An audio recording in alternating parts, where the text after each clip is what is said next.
Welcome, dear friends, to Elements of Faith. This is my wife, Judy. I'm Deacon Tom, and we're excited to be here to speak with you. We're here to speak about the topic of small church groups or small church communities. We've been members of a small church community, our home parish of St. Bartholomew in Columbus, for over 20 years. So we think we have a little bit to offer as far as getting excited about this new initiative we have within our faith community. And we'd like to share a little bit of our experience of small church communities in our lives, and then also give you a few helpful hints as to where you're going with this and maybe how to treat your gatherings. So I think the first thing I really want to highlight and underline, and Judy can help underline this as well, is the seriousness of confidentiality. You have to have that element of trust in your group, in your small group, and whatever, it's kind of like the Las Vegas thing, whatever is said in small church group stays in small church group.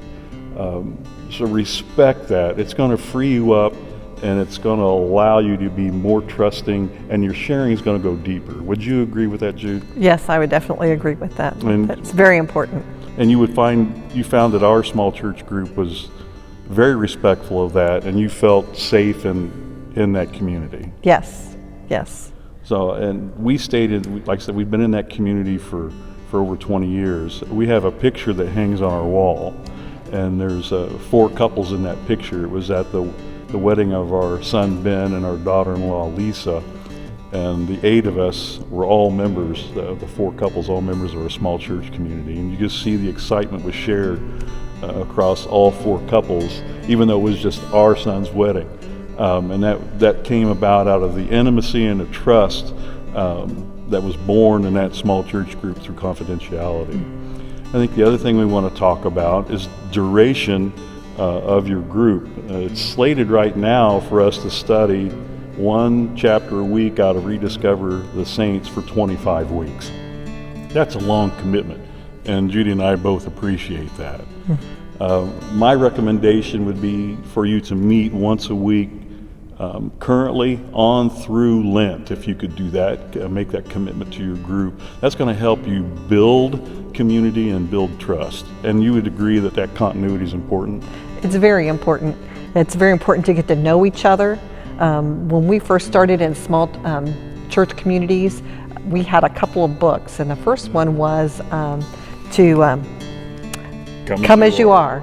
So it was all about getting to know each other and getting to know the different personalities of each person in your group, and not just people as couples, but people as individuals.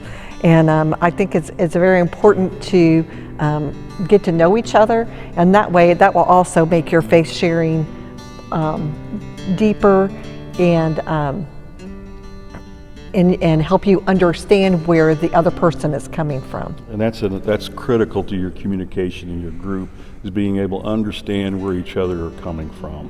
And that's why you need this time, these next several weeks through Lent, to develop that relationship and that trust and that understanding with each other. And then as a group, determine what your frequency is going to be in meeting on through the remainder of those 25 weeks and beyond. We've already heard questions from people, well, once we're done with the Rediscover the Saints book, what then? Don't worry, there are plenty of resources that you can tap into and continue to grow in faith with. We've done several things with our small church community in Columbus.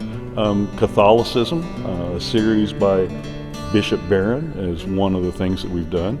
We've also done studies through Lent and Advent.